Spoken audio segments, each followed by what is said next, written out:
It's Saturday and the grind don't stop. We are here, man. Today I don't really have anything to do on the trucks, but I come out here, check them over. I need to adjust the brakes, but I'm not going to do it today because I don't have a lot of time out here today.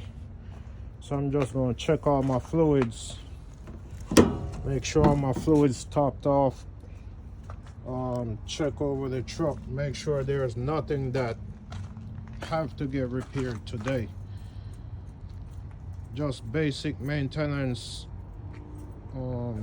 stuff that I like to do on a weekly basis or whatever my schedule is. Some of that not going to get done today, but checking the oil, checking the coolant, checking the power steering fluid, just making sure everything good. We're all Monday morning. I can't come out here tomorrow. I don't have a lot of time out here today. So basically, this is what it boils down to sometime. So I'm gonna go ahead. I need some other gloves. I'm gonna go ahead and check everything, and then I'll be out. I need to get the truck washed. It was a lot of cold days this week, and I didn't feel like having it washed because the guy washed it outside with sometimes he uses a brush, sometimes he just spray it off, depends on how dirty it is. But I didn't feel like having it done because it was so cold during the week. But next week, if I have a couple warm days, if I have a warm day and I have my schedule permit, I'll go ahead and get them washed. This one, it's gonna be hard to wash this one during the week, because this one gonna be gone most of the week. But this one right here, I might be able to get it done. And I got a couple other things that I could get done during the week. But I'm gonna check my fluids and stuff. I'm checking out the coolant. One thing I plan on doing is replacing this coolant reservoir. You could tell it's been on this truck a long time. You can't see the coolant inside there. I mean, you can barely see it, but I don't like it like that. And this coolant reservoir, you could tell it's old. See, leather starting to chip off real easy. So I'm gonna order one of these reservoirs, eventually change it. You can see around the sensor right here that when it get real cold, it's a possibility that it might leak. There you go. Just like I was saying, when it get real cold, it'll leak. And stuff like this is preventive maintenance. You catch stuff like this at an early stage. That way, it don't become a problem on the road. If you gotta buy a coolant reservoir on the road, it's a lot more expensive than if you order it online.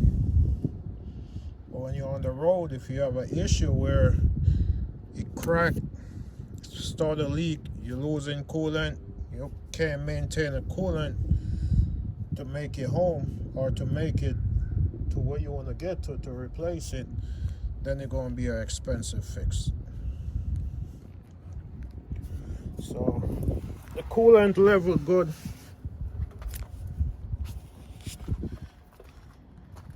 Power steering good. Washer fluid that's topped off.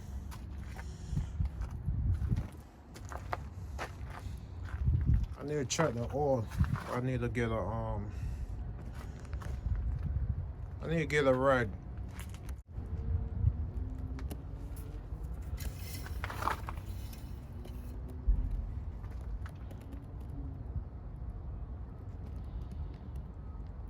This one full.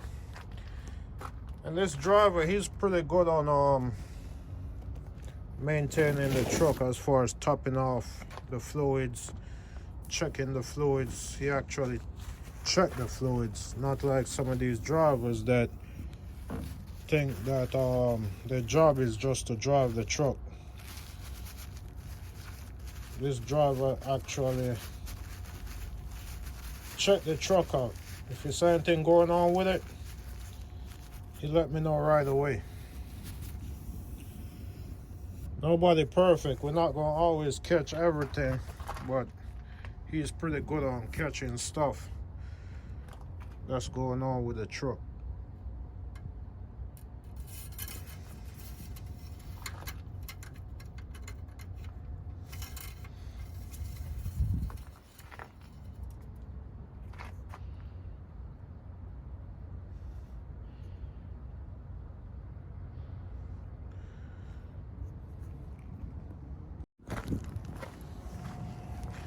On the other side, I try to check the belts, make sure all the belts good. Check the make sure I don't have any coolant leak. Check your air filters. You got this air filter in here. You got your cabin filter. Check your brakes. Just look over everything on the truck, man. Just make sure if it's anything that's you gotta do an emergency repair, you go ahead and get it out the way. Don't say, well, we're gonna run one more day or we're gonna run one more week, because you might go out there and the truck break down. So what it would have cost you to get it fixed right now, you're out on the road, it's gonna cost you more. This one, this a C15 twin turbo. This is a beast right here. With them heavy loads, this truck get the job done. This truck pull them hills with no problem. 95,000 pounds. This is the truck right here, get the job done.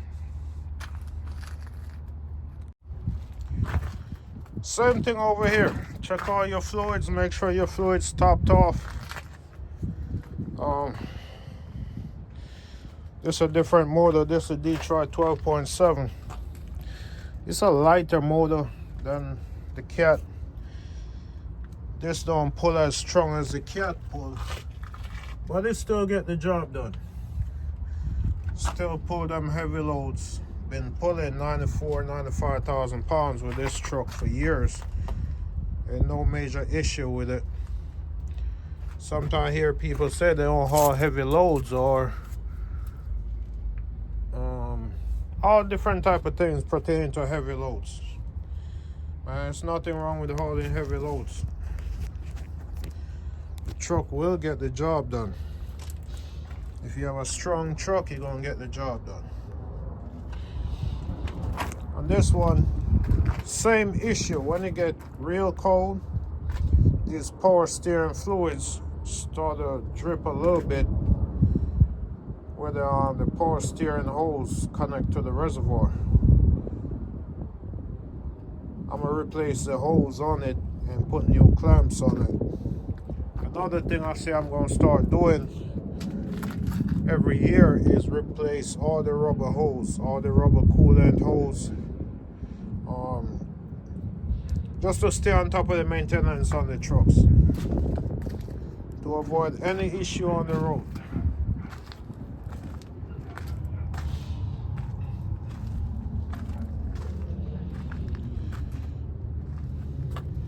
On this side, basically the same thing. Check all your hoses, look for coolant leaks, make sure none of your hoses rubbing and chafing, because that's going to be a leak eventually.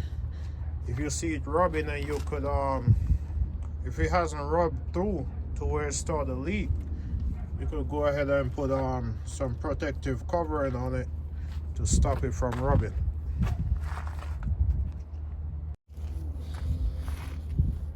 And this is the one I mostly drive.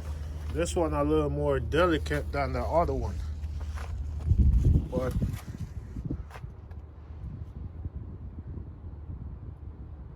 I like driving this one. You don't pull the heavy loads up the hills like the other one do. This one, the power cut a lot, but it still get the job done.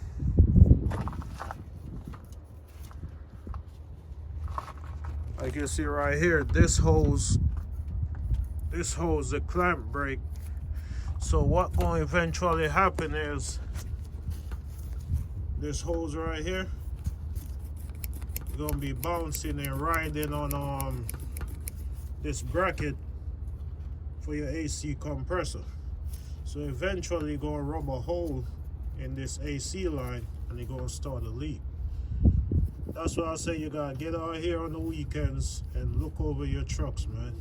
Simple stuff like this, all you need to do is put another zip tie through here or get another one of these zip tie clamps, secure it, that way it's not rubbing right here, rub a hole in it. Same thing with your coolant lines. You might have a similar issue with a coolant line. That's going to eventually leave you on the side of the road. The AC, that's not going to leave you on the side of the road. But if you start leaking in the summertime and you're in a state that get real hot, it's going to be hard to sleep at night or whenever you need to shut down and sleep if you got idle the truck to sleep. Or even running the truck, all the heat coming off the motor, it's going to make it real uncomfortable to drive. Sometimes you're going to be more tired from the heat than actually working. So little small stuff like this, man, you want to catch it as soon as possible. Take care of it so it don't end up costing you more down the road. And these AC lines, they could get real expensive. I bought one for another truck during the summer, and the line, I think the line was about $800. That AC line right there. So that's what I'm saying. Try to catch these stuff before it become an issue. And that line had to be ordered. It wasn't something that Freightliner keep in stock.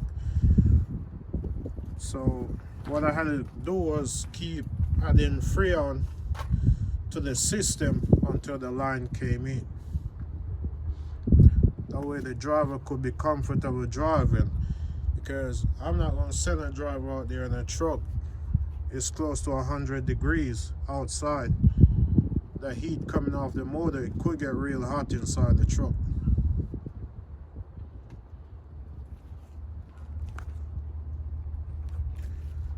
I just replaced this alternator. It was about maybe 3 weeks ago, if that, 2 to 3 weeks ago. Had an issue where the volt gauge dropped down to 12 volt. Sat there all day, 12 volt. And sometimes it go down a little lower than that, and it'll cut all the power in the truck, like your cigarette lighters, the interior lights, stuff like that.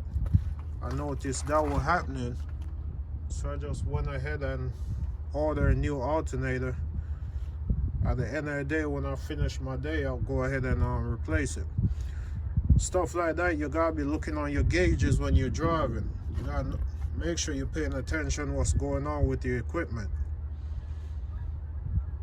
You could be anywhere and lose voltage to the point where your truck won't even start. Depending on where you're at, it could get real expensive. They might not have an alternator that you need, or you might not be able to find a shop to put it on right away. You might have to wait a day or two. So keep up on your equipment, end up costing you less money on the road.